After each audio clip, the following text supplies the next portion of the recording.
Welcome back to the Tony Robbins podcast. I'm Annie York, editorial director for Robbins Research International.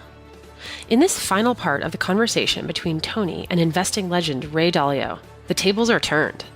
This time, it's Ray asking Tony about his guiding principles in life, what values drive his actions and behavior, what his ultimate mission in life is, and why he believes that your ability to make decisions is the single most important element for success. So once again, here's Tony Robbins and Ray Dalio. Tony, I'm so excited about the fact that I'm going to learn something about your principles because, we agree. Yes. That one of the most important gifts that anybody can give each other or give the world is those principles so people can compare it. Yes. And I think that you pay more attention to principles than almost anybody that I know, and you've got better principles. And it's very important to be clear on those.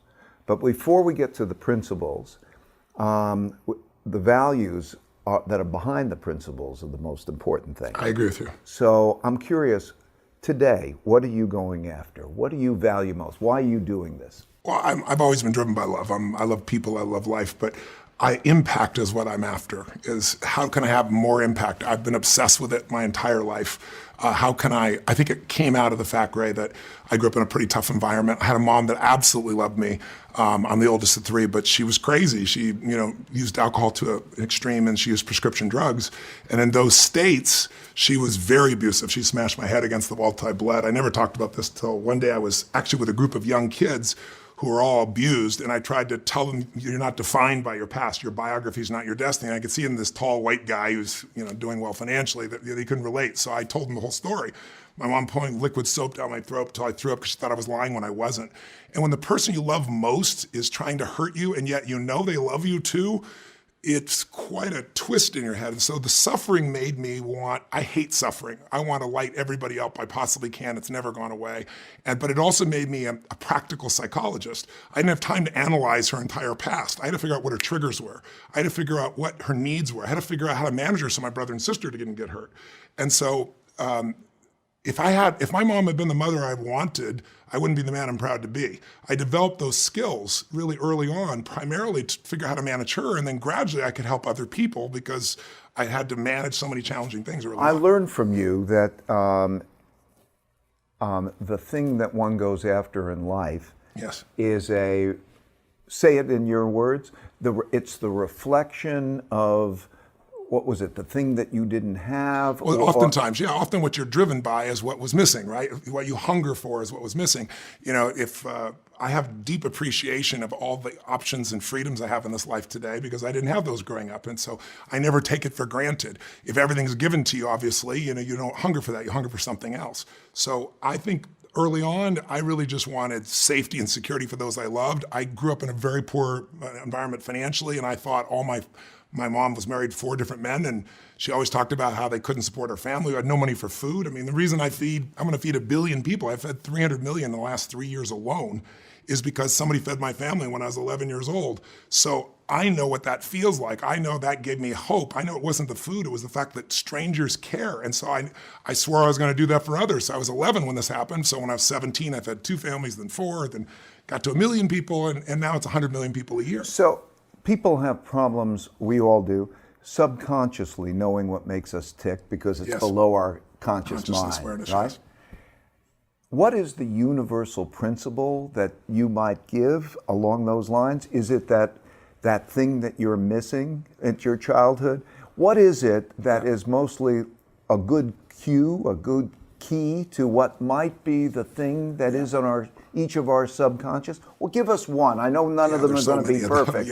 But I think that the core is our model. We're born and wide open. You can be anything as a child, right? You can scream, yell, throw your stuff, go to the bathroom in your pants, and you're still loved, right? Try that when you're 30, see if it works for you, right? But as time goes by, you learn that you have to be a certain way in order to have that significance. Now, to live, to love, to survive, a baby has to be physically loved. Otherwise, they get what's called failure to thrive syndrome. So we learn how to adapt. We learn either by what someone does explicitly or implicitly. We make it up. And we learn that it's not so wide open. Some people are taught you have to be the best, you have to be smart, or you have to always mind, or some people find that, they can't be anything, so they get really angry. When you're growing up, the source of love. I always ask people this question. Whose love did you crave the most growing up? Your So mother, there your you father's. go. And then I find out, who was it for you? Whose love? I'm sure you loved them both. Whose love did you crave the most? Your mother, your I father? think my dad's. Yes. And was it a little more scarce? Yes. Yes, which is why you craved it. And so who did you have to be for your father to have his respect and Okay, so there you're going with the So give me an principles. example. Okay, so I had to be strong. Yes, and what I else had did you have to be? Right, I'd be successful. Yes, what else did you have to be? I don't know. I had to have good character. Yes, and do you have those three things even today? I strive for them. You do. So you just did what I asked you to do. Yes. You gave the formula. Yes, it's because once I know what that formula is, now here's the piece. For everybody, you get, what a beautiful example. I dig right underneath. in here, Yes, right now. yes. If anybody takes what it is of theirs and answers those questions, they're going to learn something about what is motivating them and why. And that's powerful. gives them the freedom to start to update that. Okay. Because otherwise you're running somebody else's life still and you don't even realize you've been doing it for so many years. Maybe it's time to open up. Like, I'm very proud. My mother was the source for me. As crazy as it was, I still loved her the most. Right? I would do anything for her, die for her, crave for her. I became all these things for her. I had to be successful. I had to be smart. I had to be quiet. I had to be loud. I had to find the answers. I figured all those things out. Later in life, I added other choices to my life. So it wasn't only that. I'm really grateful for the things that came out of there. But you have to understand what formed you, and then you have to decide, what do you want today? Because otherwise, you're just a conditioned being. Right. That's why I started with what do you want? Yes. Okay? Because your values are going to be the things that will determine the principles That's that right. you need That's right. to To get that. achieve that, right? So now I know what you want. You want to have impact. You want to change people's lives. Yes. You want to make them less miserable and make wanna them light them up. more success. You I want wanna to show them light what's them up. possible. Right. Okay. I want to give them the tools and the strategies to make it real. So the principles that you need are the ones that are going to make that happen. That's correct. One of the things that's unique about you is that you're not just thinking about your own principles to make those things happen.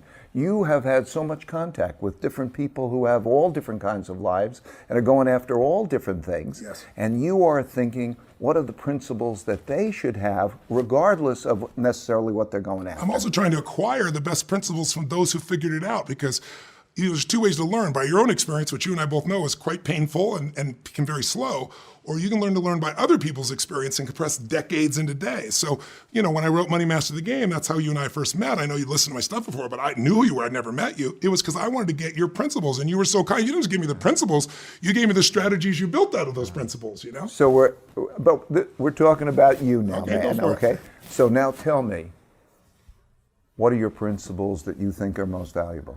Gosh, I have so many. I You're gonna know, ask me I that. have the same but problem. I'd say, but it's We're like, gonna- we can pick a we're gonna- context. we're Let's gonna- say life. In yeah. life, I'd say the most important thing is, to me, is love is everything. I believe every day of my life, I want to be a blessing in the life of anybody I meet. I know it sounds corny, but it's really true for me.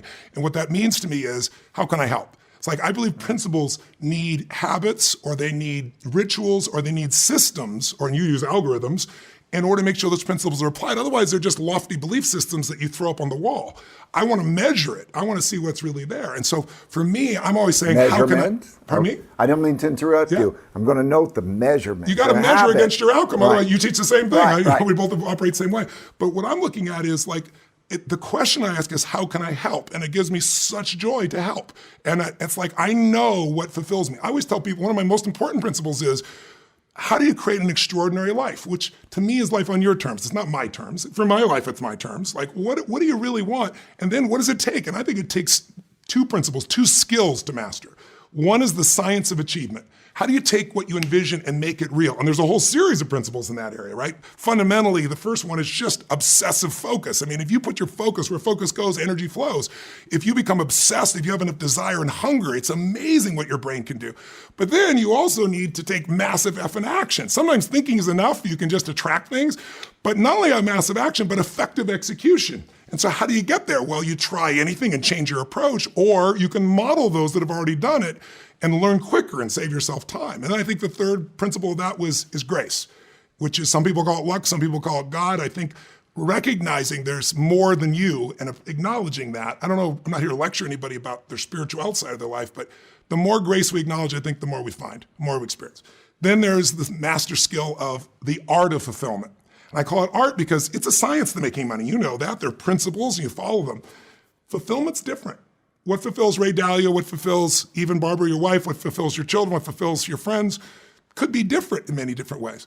But you got to know what fulfills you. And while it's unique for everybody, Steve Wynn, my dear friend, and he shows me this painting he paid $87 million for. It's a Rothko. And I said, dude, it's a red square. I'm teasing him. I was like, $87 million. I'm not making fun of him because I don't have his sophistication. He knows what every stroke means. He tells me, no, you know the story, he committed suicide. I said, that better be his blood for $87 million. I mean, come on. But it lights him up.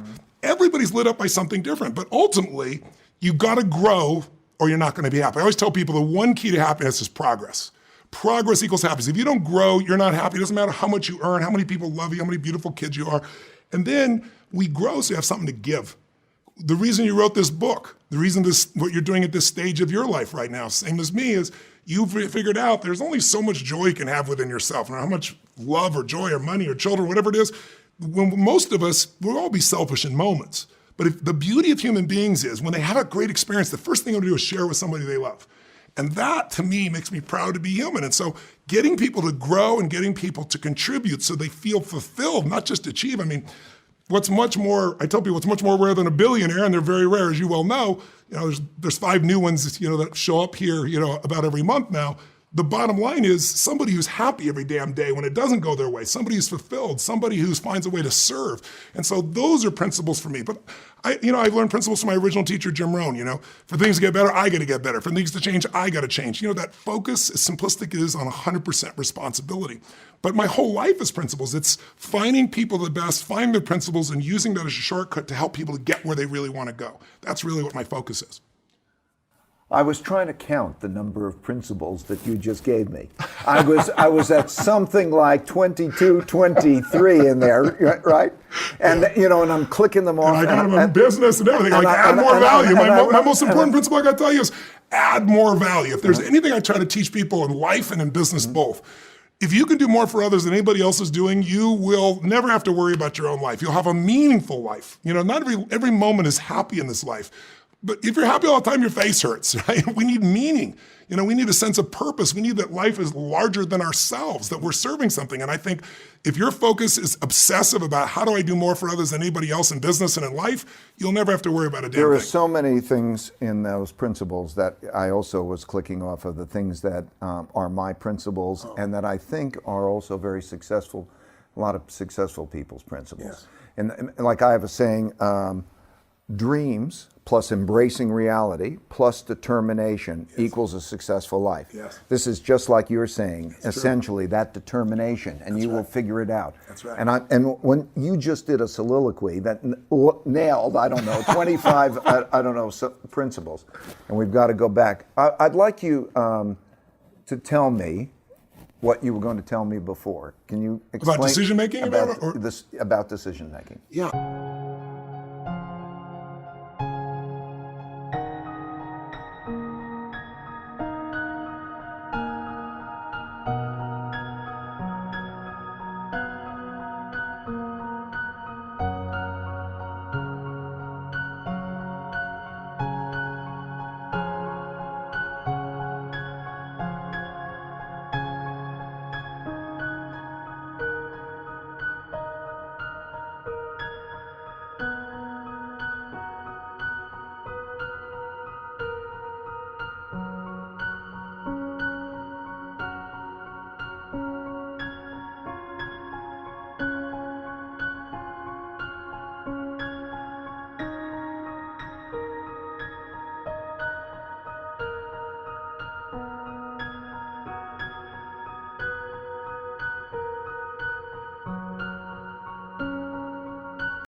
I just think one of the things we both share is I think one of my principles is the quality of your life is not your conditions, it's your decisions. And that at any moment in time, you can change your whole life by a new decision. That's the power that we forget we have. A decision that's real, one you act on. If you just make it in your head, then it's a preference. But a decision is like incision. You cut off any possibilities. Like I tell people, you want to take the island, burn the boats. As long as there's no way to go back, you move forward. Yeah, the thing I'd say is you only have to do 2 things that are successful in life. You have to make the right decisions and have the courage to make them. Yeah. And then the question is how to get the right decisions. Quicker, Go. faster, better. Go. So I'll tell you how I do it. I'll give you an example. I got a phone call from then George Senior Bush, George H.W. Bush, Herbert Walker Bush, calls me up, and this is right after the end of the Cold War, and he says, Tony, I'd just like to talk to you for a couple of minutes, out of the blue. And so I have this conversation. He says, listen, now that we've seen the fall of the wall and fall of communism, he said, we've decided to put 100 people together to discuss for 3 days, where do we go from here? How do we help to shape the world's values in a positive way going forward? And he says, we have President Mitterrand, Maggie Thatcher, myself, Mr. Gorbachev, and you've been invited as one of the people. I was 31 years old. I'm like, whoa! I was like, this blew my mind. Whoa. He said, can you come? He told me the dates. I didn't even look at my calendar. Of course I'm coming. I'm in, right? So he says, well, where are you going to be before? So I open my calendar, and I see I'm going to be in New York. And he says, well, this was in Colorado Springs. He said, well, Mr. Gorbachev's in New York. Would you be willing to fly him there? Because now it's no longer the Soviet Union. They don't take care of him. And so it took me 0.001 seconds to figure out I'm a student of history, right? I mean, do I get to spend 4 hours picking the brain of one of the guys that ended the Cold War, right? Whoa. I'm about change, but I want to know what made that happen. So I said, of course, I'm in. So I said, do you mind, would I be able to possibly do it? Who's the joke? Who's on the other end of the line? No, I had the same thing, right? And so I said I'd do it. So I hang up the phone, tell them I'm going to do it. And then I get a phone call later that day from my partners in the infomercial business. And I never want to be in infomercial business, but I didn't have a distribution channel to reach people. So I did it, and it got me President Clinton and all kinds of people because it added value. So I have to shoot another show. I shoot these once a year. And it's worth about $10 million to my partners and I. And my partners have found a person who's, I know, and she's a great lady, and she's used my stuff, and she's going to be the host. And so we had a date. It's the same date. I'm supposed to fly to Fiji and do an infomercial versus sit down with Gorbachev, Mitterrand, Maggie Thatcher, and find out how to shape the world. Infomercial or shape the world? Yeah, which one do you want to do? Right. So I said to him, look, guys, I can't do it. I'm doing this thing with these guys. They said, no, you already agreed to it. My staff hadn't put it on my calendar yet. And they said, there is no other dates for her. This is the only opening she has these 4 days. I'm like, I can't do this. They said, Tony, we'll end up with a lawsuit. Will this and that. It'll hurt you. It'll hurt our brand. It'll hurt the thing. So I hang up the phone, and what do? I got to make a decision. So I believe decision-making, number one, needs to be done on paper or on your computer. It needs to be done in writing. It's too much in your head. Secondly, decision-making is just value clarification. When you know what's most important, you can make the decision. So what makes it hard? You usually have multiple outcomes you're trying to get, and it's sometimes hard to get all of them, and you don't know the priorities. So your mind one moment goes, I want that, and this is what I'll do. So I created this 6-step process, really simple for your viewers. OOCEMR. O, what are your outcomes? In order to make a decision, you got to know what you're after. What do you want? But precisely what you want. But you usually want multiple things when it's a hard decision. So you got to put them in the order of importance. So my number one is I want to learn what changed the world because I can take that knowledge and help millions of people. That's how my brain works, right? I want that experience. I want my kids. I have a group of kids I was sponsoring college education. So I want to have show them, they gave me permission to do a 5-minute video interviewing Mr. Gorbachev. They get to coach them, these kids, on what to do with their lives. How cool is that? Yeah, I got to make the infomercial, and I'm grateful. It helps me reach millions of people, so I want to do that too. But I'm putting in the order. I went through my whole list. Now, once I've done the outcomes in order, now I got to look at what my options are. All right, so I start writing my options down. Okay, well, my first option is cancel the infomercial and deal with whatever happens and just go do this, which is what my emotion wants me to do, right? My second option is don't go to this thing, apologize, and I got to do the infomercial because I'm committed. It's going to cost $10 million. It's going to be a $2 or $3 million lawsuit. It's going to upset my partners. It's not fair to them. I don't like either one of those. My third option is I didn't own a plane at that time. I'll charter a plane for him, so I at least keep my word and provide the plane for Mr. Gorbachev. That felt right to me, but it didn't make me happy in terms of my learning capacity. So I'm writing all these down. So I've got outcomes and I got options. Now we go to C, consequences. So now I do a little graph, and on each one I go, okay, if I do this, what's the upside, what's the downside? And the upside, if I do this thing, I'll learn tools that can change the world, my brain. The downside is I'm going to piss off everybody, have a lawsuit, lose brand, not very acceptable. What's the upside of the other? Oh, well, everybody's happy, you get the thing done, but I miss out on this opportunity to learn. So you get the picture. OOC, now I go to the second part, EMR. E is evaluate. I got to evaluate the probability of those upsides and downsides. Because you can make yourself not make a decision, go, what if this happens? But what's the probability? -10 to +10. -10 is the worst pain, +10 is the positive. And I evaluate these things. By the time I'm done, I start realizing I can't not do the infomercial. And I can't, in my gut, not go do this. So now you go to the M, mitigate. And I look at it and go, okay, How can I mitigate the downsides? And long story short, and I finally came up with, okay, I have 4 days to shoot this thing. It's the same 4 days of this event. I have to go from New York to LA and then get on a commercial flight to go overseas.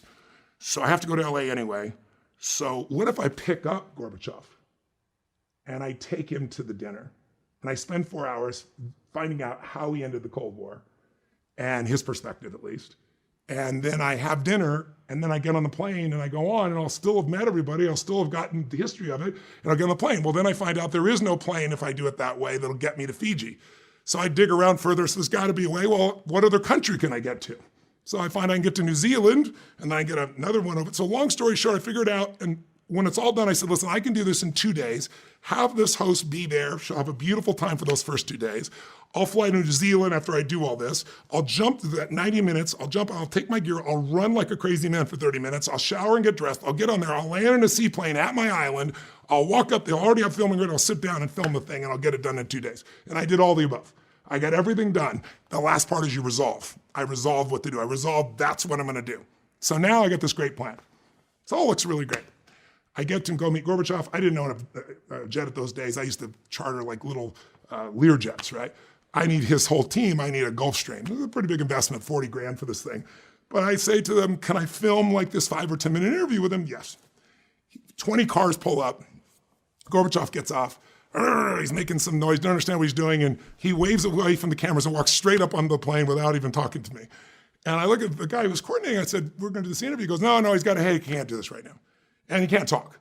My entire thing was here so I could talk to this man, right? So I get on the plane. He did his calculations. Yes, he did. He's got it. Right. He knows what to do. He's got his whole strategy. His eyes are closed. And I'm like, holy shit. And his wife's there, right? So I think, how do I get his attention? Well, most men, who are very strong, will probably, if I get her talking about something he disagrees with, I bet he'll chime in some way. That was my whole strategy. So I asked them all about the fall of the Soviet Union, the fall of the Soviet Union, not him. What it's like in Russia now. I understand they're not taking care of him. Sure enough, he snaps in, blah, blah, blah, blah. So once I got him engaged, I said to him, Mr. Gorbachev, I just want to ask you one question. It's my only request for this whole flight. I want to know what ended the Cold War. And he looks at me and through his interpreter, I could see in his eyes, he understood English much more than he was letting on, right? So you could see he's processing it. But the guy, we went through the formalities. And he came back and he gave me a standardized answer. It was obvious he's answered a million times. But it was interesting. He said it was the end of demonization. He said, you all knew that we're the evil empire. We knew we're evil as well. When we ended that kind of belief structure, which is what we're dealing with today in our own country, he said, we were able to make agreements and change things. Okay. I said, I want to know the moment it ended. I want to know in your mind the moment it ended. I'd really like to know that moment in history because you're the figure that did it along with Mr. Reagan, President Reagan. And he said, no one's asked me that question before. I said, well, I want to ask you. And he said, I have to think about that. I said, well, you got 4 hours. I'm going to be here. Until I get the answer. I get him laughing, right? So finally he pauses for a moment. I'll never forget this moment. All of a sudden he opens his eyes and he starts laughing uncontrollably. I mean, like he was drunk, smacking his leg like this. He goes, I will tell you, he says in Russian through him. He said, there was a moment. He said, Mr. Reagan was lecturing me on the evils of communism. And I told him, you are not my teacher and I am not your student. You will not lecture me. And so I lectured him on the evils of capitalism. And he said, I was getting more and more angry. I could feel my face burning. I was so angry. And all of a sudden he said, President Reagan stood up, looked at me and said, this is not working. And turned and walked away 3 steps, then flipped around with a big smile on his face and said, can we start fresh? My name's Ron. Can I call you Mikhail? And he starts laughing like you are right now. And he goes, you had to love the guy. He said, this is a man I could do business with. And he said, Reagan also, he knew that Gorbachev loved children and their evil empire. And he brought these American children over and let Gorbachev escort them for, I think it was like a week or 10 days. And he said, we developed this incredible relationship. All that came because I could make an effective decision because I had a system. And I've used that system. I've made decisions that had negative consequences, but we've built in mitigation for them. So every one of my companies, I really believe the growth we've gone from little $50, $100 million companies this year will break $6 billion across my 33 companies, nothing of your caliber, but it's grown and it's all because we use group decision-making, we use our best minds, we mitigate those downsides, and we come up with our best options. It isn't always the right answer, but it's the best answer we come up with at that time. And if it doesn't work, we step back in and make a new decision. But I believe decision-making is the most important element to success. It's the whole thing we were just saying earlier. Success is a result of good judgment. You make good decisions, you succeed. Good judgment's the result of experience. Hopefully, as time goes by, through your experiences, you learn more. I try to learn by other people's experiences. But often experience comes from, bad judgment. You made mistakes. Exactly. It's the common denominator that you and I share. Right. Those skins on your knees and from That's falling right. and all of the best ways You that succeed, you're you going to learn. party, you fail, you ponder. And that pondering usually come up with principles or insights What or occurs distinctions to or me is strategies. the challenging puzzle of trying to take those principles and seeing if we can make an algorithm out of that. Yes. Can you imagine if we can make algorithms I wanna do that you now. could put on an app? I want to Okay. do that for people so they can have kind of intervention therapists, but not a therapist, but where they can do it for themselves in the Well, I world we're in think today. I think we can do that. I think so too. I think I'm just beginning to coordinate those, and I'm looking for the right people in the AI area who can help me with that area, because I think I could provide leverage when I'm gone, quite frankly. I hope to be here a very long time, but when I'm gone, I want the impact to continue. Well, we've developed a technology which we call the coach. And the way the coach works is that anytime you have a question, a problem, you type into the coach what your problem is. And then it directs you to relevant principles in order to deal with that beautiful. problem. Because you see, if you just have your principles, it's like a book of principles. Yeah, it could be like a poster on the wall if you don't have a way Most to people execute. use my book as a reference book and then they'll go back. But no, let's make it easier. Yeah. Let's just make it that you type in your questions Yes. and it gets you to the relevant principles. Yes. So maybe I'll show you what I'm doing. You show Why don't what we you're doing, work together so you create something for the general public? Yes. Using the best of our best ideas. The best of the best ideas. You got it, brother. Thank you, Tony. It's been great That's spending great. time with you again. Same here. Thank you, man. Thank you. Thank you. For more on Ray Dalio's principles, life, and work, visit www.principles.com, where you can watch Ray's TED Talk on how to build a company where the best ideas win, listen to some excerpts from the audiobook, or simply order your own copy of Principles today.